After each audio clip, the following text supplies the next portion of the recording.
Buletin Didik 21 Mac bersama saya Zaiti Zubir. Assalamualaikum dan salam sejahtera. Kementerian Pendidikan Malaysia KPM seboleh-bolehnya mahu membawa semua pelajar kembali ke sekolah bagi melaksanakan sesi persekolahan bersemuka. Menteri Kanan Pendidikan Datuk Dr. Razi Jidin berkata pihaknya bersedia melihat apa sahaja kaedah terbaik untuk pelajar bagi memastikan sesi persekolahan diteruskan meskipun berlaku semula peningkatan kes COVID-19.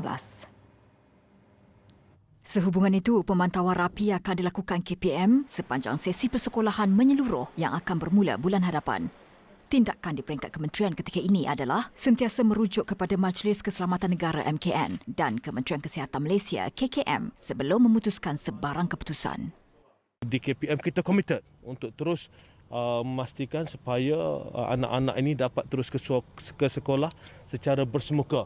Namun begitu, apa sahaja keputusan oleh MKN dan KKM, seperti mana disebut nanti, sekiranya ada tiba-tiba peningkatan mendadak dan sebagainya, kita sentiasa merujuk kepada KKM dan Kementerian Kesihatan dan juga Majlis Keselamatan Negara untuk melihat apakah langkah yang paling sesuai. Tapi umumnya kita komited untuk memastikan supaya persekolahan secara bersemuka ini dapat terus dijalankan dengan baik. Tambah beliau, KPM akan memastikan kualiti pendidikan pewaris negara dapat terus ditingkatkan dari masa ke semasa. Datuk Dr. Razi ditemui media di Istana Negeri di Arau malam tadi. Raja Perlis Tuanku Syed Sirajuddin Putra Jamalul Lail berkenan menerima menghadap Datuk Dr. Razi sempena lawatan kerja rasmi seharinya di Perlis. Turut berangkat Raja Muda Perlis Tuanku Syed Faizuddin Putra Jamalul Lail.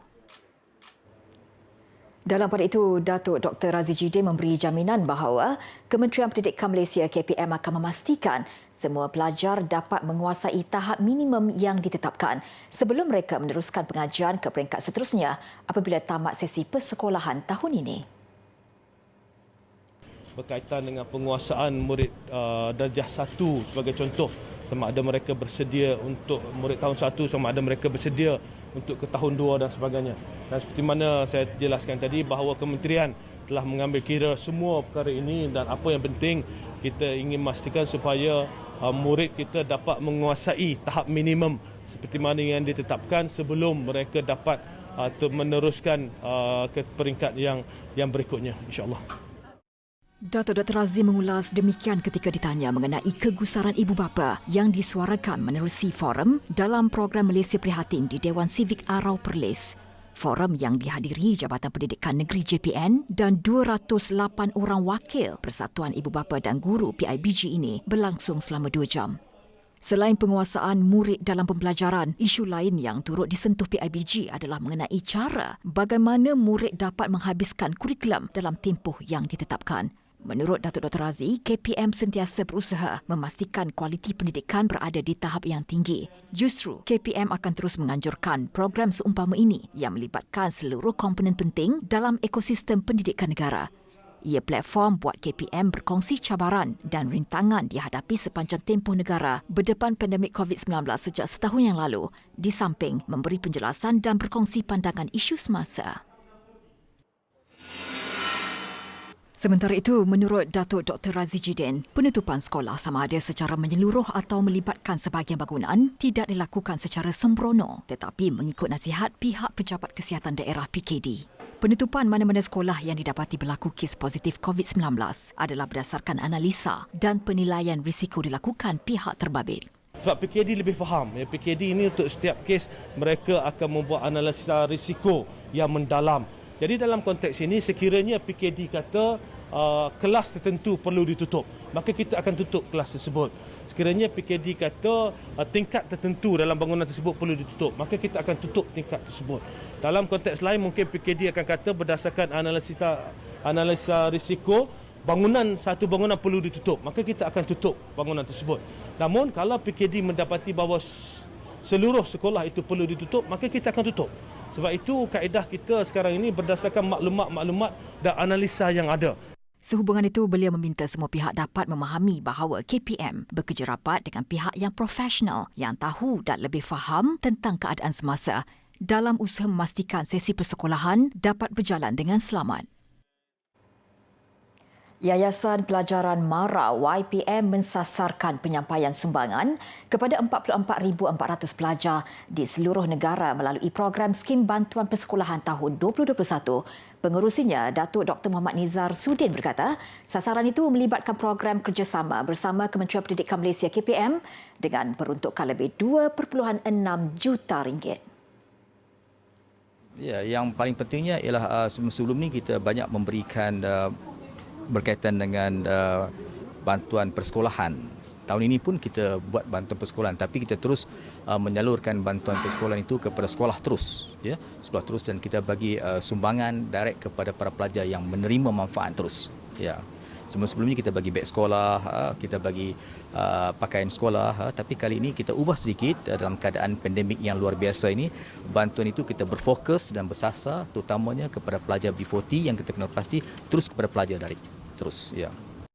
YPM juga sedang menggerakkan projek anak angkat melibatkan anak-anak daripada keluarga pekerja industri yang terlibat dalam ekonomi pesisir pantai di Pulau Tuba, Langkawi. Projek ini akan memberikan kemudahan pendidikan tambahan kepada mereka. Datuk Dr. Nizar berkata demikian dalam program penyerahan cermin mata kepada pelajar di Langkawi. 100 orang pelajar terpilih akan menerima manfaat ini melibatkan peruntukan RM15,000. Dalam majlis itu, YPM turut menyerahkan 3,000 keping pelitup muka dan 50 botol cecair pembasmi kuman bagi kegunaan sekolah di pulau itu. Malaysia akan terus komited menjaga, memelihara dan memulihara hutan di negara ini. Komitmen itu disuarakan Perdana Menteri Tan Sri Muhyiddin Yassin kerana Malaysia merupakan antara 25 negara sedang membangun yang mempunyai liputan hutan tinggi dan kegiatan penyahutanan yang rendah. Sehubungan dengan itu, Dasar Perhutanan Malaysia yang dilancarkan hari ini menyaksikan penyatuan julung kali semua negeri dalam bidang pengurusan perhutanan negara yang telah menjangkau usia 120 tahun. Menurut Tan Sri Muhyiddin pada mesyuarat Majlis Tanah Negara ke-78 yang diadakan 29 Januari lalu, semua kerajaan negeri menyatakan persetujuan menerima dasar itu yang menggariskan hala tuju jelas sektor perhutanan dalam mendepani cabaran baharu di peringkat domestik dan antarabangsa. Saya ingin tekankan bahawa dasar perhutanan Malaysia ini adalah dasar kita bersama. Kita semua harus bertindak dan memainkan peranan yang lebih aktif sebagai ejen konservasi dan penggerak pembangunan sosio-ekonomi negara. Dan saya berharap agar usaha bersama Kerajaan Persekutuan dan Kerajaan Negeri dalam melaksanakan ke-5 objektif dasar perhutanan Malaysia akan terus padu bagi mencapai sasaran yang telah dihasratkan. Biarpun kos mengekalkan dan memelihara kawasan hutan di negara sangat besar dengan anggaran 6 bilion ringgit diperlukan, beliau menegaskan kerajaan amat serius berhubung pengurusan hutan secara bertanggungjawab dan berkekalan dalam melaksanakan program pemulihan. Pada tahun ini pula, Kerajaan Persekutuan telah menyediakan peruntukan sebanyak 34.5 juta ringgit untuk kerja-kerja restorasi hutan terosot di seluruh negara. Saya menyeru kerajaan-kerajaan negeri melipat gandakan usaha untuk memulihkan kawasan hutan terosot melalui nature-based solution, terutamanya dalam kawasan sensitif alam sekitar. Beliau berkata demikian dalam ucapannya sebelum melancarkan Dasar Perhutanan Malaysia sempena Hari Hutan Antarabangsa Peringkat Kebangsaan siang tadi. Turut hadir Menteri Tenaga dan Sumber Asli Datuk Seri Dr. Syamsul Anwar Nasarah, manakala Menteri Besar dan Ketua Menteri menyertainya secara maya. Sehingga tahun 2018, Malaysia mempunyai 55.3% atau 18.27 juta hektar kawasan berhutan dan litupan pokok. Peratusan itu adalah lebih tinggi daripada kebanyakan negara Eropah, termasuk Perancis, Jerman, Itali dan United Kingdom.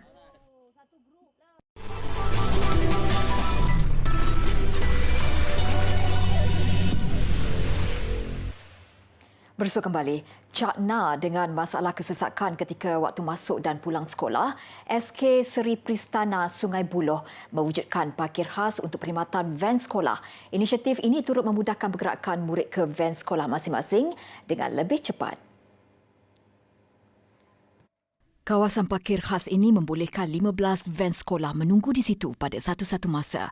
Dengan jumlah murid seramai 1,200 orang pada satu sesi, inisiatif ini dilihat dapat membantu proses kemasukan dan penyuraian murid lebih sistematik dan teratur kerana 60% murid di sekolah ini menggunakan perkhidmatan van sekolah. Ia sekaligus memberi kelegaan kepada pengusaha van sekolah kerana dapat mengurangkan kesesakan teruk yang kerap berlaku pada waktu puncak. Jadi ibu bapa pun dah ramai hantar anak ke sekolah. Dengan keadaan PKP ni, ada juga ibu bapa yang dah tak bekerja. Jadi diorang datang hantar dan ambil anak-anak. Kami pengusaha van sekolah ni dah jadi macam tersepit dengan ibu bapa yang nak cuba parking yang depan sekolah. Jadi itulah, memang agak lega lah bila pihak sekolah dapat menyediakan tapak parking bas sekolah ni. Kos membersih dan meratakan tanah seluas 5,000 meter persegi itu menelan belanja sebanyak RM7,000 yang diperoleh hasil sumbangan ibu bapa dan PIBG sekolah.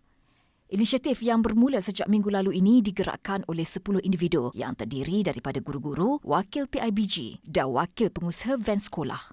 Sebab kita dah buat one way untuk kesenangan ketika waktu pulang sekolah dan hantar sekolah, so van akan masuk ikut sana, first entry, dan diorang akan parking untuk sementara menunggu budak-budak nak pulang sekolah kan. Dan bila ni diorang exit from here dan terus ke sana lah, so tak jadi kesesakan. Van lebih kurang rasanya 10 lebih pada 10 biji lah sekali pada satu-satu masa. Projek ini dijangka siap sepenuhnya dalam 1 atau 2 hari lagi. Bagaimanapun, sumbangan daripada ibu bapa terus diharapkan bagi penambahbaikan inisiatif ini. Siapa sangka di sebalik dunia pastry yang diceburinya, pelajar ini mempunyai bakat terpendam dalam penulisan komik. Lebih manis, Audrey Aurora Waiter telah dipilih sebagai pemenang anugerah Rapid Youth Success Entrepreneurship RYSE melalui pertandingan Diam-Diam Ubi Berisi dalam kategori komik yang telah diumumkan di laman media sosial baru-baru ini. Merupakan pelajar jurusan pembuatan kek dan pastry di College Vocational Keningau, karyanya bertajuk Catherons mendapat perhatian penganjur. Ia mengisahkan pengalaman seorang bekas juruterbang yang kehilangan kerjanya semasa kejatuhan ekonomi disebabkan pandemik COVID-19. Juruterbang itu bagaimanapun tekad mencari sumber pendapatan lain sehingga berjaya menubuhkan perniagaan macaron yang bertemakan kucing bersama teman rapatnya. Sebagai pemenang anugerah RYSE, Audrey menerima sijil dan wang tunai berjumlah RM200. Selain daripada Audrey, Aurora, terdapat 5 lagi pelajar KV Keningau yang turut menghantar penyertaan dalam kategori masing-masing. Selepas 2 minggu kembali beroperasi, panggung wayang khususnya di Ibu Negara kini semakin rancak dikunjungi. Begitupun beberapa SOP digariskan Majlis Keselamatan Negara MKN tetap perlu dipatuhi seperti penggunaan aplikasi MySejahtera, saringan kesihatan dan penjarakan fizikal. Penonton juga digalakkan membeli secara dalam talian bagi mengurangkan kesesakan di kaunter. Kebenaran operasi semula panggung wayang ini membolehkan aktiviti hiburan hujung minggu kembali diisi keluarga. Bukan itu sahaja, ia juga mengembalikan sumber pendapatan utama penggiat industri kreatif yang rata-ratanya terjejas apabila Perintah Kawalan Pergerakan PKP dikuatkuasakan. Justru kebenaran beroperasi semula ini perlu mematuhi prosedur operasi standard SOP yang ketat bagi mengurangkan risiko penularan COVID-19. Antara SOP yang ditetapkan adalah memastikan tempat duduk bersebelahan hanya untuk isi rumah yang sama. Proses sanitasi juga dilakukan setiap kali filem habis ditayangkan. Setiap kerusi diletakkan label bagi memudahkan penonton mengekalkan jarak dan had kapasiti untuk setiap bilik pawagam tidak melebihi 50%. Bagi memastikan SOP dipatuhi, Menteri Komunikasi dan Multimedia Datuk Saifuddin Abdullah turun padang memantau operasi DGSC bersama Pengerusi Perbadanan Kemajuan Filem Nasional FINAS, Zakaria Abdul Hamid dan Ketua Pegawai Eksekutif FINAS, Dr. Ahmad Idham Ahmad Nazri. Kalau kita tak benarkan orang filem untuk berkarya dan buat filem dan syuting filem, penggambaran filem, dia tak boleh cari makan. Pelakon tak boleh cari makan. Kru tak boleh cari makan, yang menyediakan makanan, caterer, hotel, pengangkutan juga putus dia punya punca pendapatan atau sebahagian daripada punca pendapatan. Semua ini adalah orang macam kita juga. They need to earn a living, a decent living, dan kerana itu kita harus membenarkan mereka untuk bekerja. Menurut Ketua Pegawai Eksekutif GSC Koh Meli, jualan tiket sejak pawagam dibuka semula 5 Mac lalu agak memberangsangkan, mencecah 384,000 tiket. I believe that people are more confident now going back to the cinemas, and generally they are very happy with the SOP and they feel safe. Lepas dah lama tak tengok movie ni kan, rasa macam lagi teruja nak datang. SOP memang perfect sebab kita orang pun untuk keselamatan beli online je. And then kita boleh pilih kerusi, ada jarak. Lepas tu dia punya memang seat ada untuk couple. Lepas tu which is kalau datang dengan family atau anak-anak, kira macam tak terjarak sangat lah. Ada pilihan seat yang masih berhampiran. Ashraf turut berharap agar pengunjung terus patuh dengan SOP ditetapkan bagi mengekang penularan wabak COVID-19.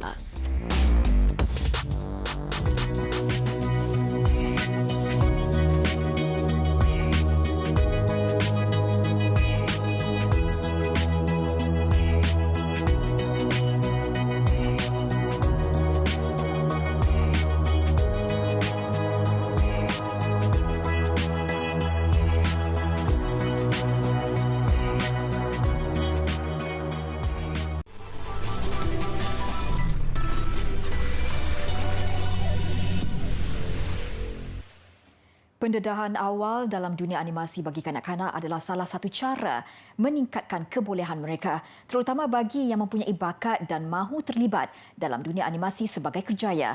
Melihat kepada kecenderungan itu, sebuah studio filem animasi di kawasan luar bandar di Rusia membuka peluang bagi kanak-kanak mempelajari dan mengasah bakat. Bertempat di Esoila, Studio House of Light ini mengajar kanak-kanak bagaimana membuat pelbagai jenis filem animasi, menggabungkan seni dan teknologi canggih komputer. Ini termasuk filem Selam Masa dan juga pembikinan filem melalui lukisan. Menurut pemiliknya yang juga tenaga pengajar Oli Obnosov, teknik penulisan cerita, plot dan penulisan skrin turut diterapkan bagi melahirkan kebolehan anak-anak muridnya. Usahanya turut membuahkan hasil selepas sekolah ini berjaya merangkul beberapa anugerah di festival terkemuka di Rusia dan di peringkat antarabangsa. Студии на селе можно создавать, это самое важное. То есть она интересна и детям, и взрослым. Поэтому и работать удобно тоже, потому что текучки такой нет сейчас, дети не убегают, учатся. Для меня же самое важное, что им интересно, и выдерживаем фестиваль очень сложный, же тоже международный. Sekolah ini juga menjadi yang pertama menerbitkan filem animasi berbahasa etnik Finland. Melihat masa depan, Obnosov berharap agar hasil usahanya membawa inspirasi kepada kanak-kanak dan remaja melebarkan sayap mereka dalam bidang animasi. Sumbangan dan usahanya juga dipandang baik oleh ibu bapa yang menyokong pembelajaran anak-anak mereka. Я всегда радуюсь ее успехам. Она приносит эти рисунки, вот на стенке висят. Она так радовалась сама, что у нее получились там, мама, у меня получились глаза. Ну вот, и мы все радуемся. Ну как бы, конечно, думаешь, действительно, такие глаза прям настоящие нарисованы. Khidmat kesihatan bagi ujian COVID-19 di Scotland kini lebih mudah dan cepat selepas menggunakan khidmat drone. Ia juga lebih sesuai bagi kawasan yang mempunyai bentuk muka bumi yang sukar dilalui, terutama kawasan terpencil atau pedalaman. Drone ini juga boleh naik setinggi 1,500 meter dan mampu mencecah kelajuan 160 km sejam. Menurut pengurus Hospital Awam di Oban, khidmat drone yang disediakan termasuk penghantaran barang dan juga sampel ujian COVID-19. Biasanya, sampel dari sebahagian lokasi dihantar dengan feri ke hospital. Namun, inisiatif menggunakan drone ini adalah lebih baik dan efisien. Sampel ujian COVID-19 misalnya mampu diperoleh dari pesakit hanya dalam tempoh setengah jam.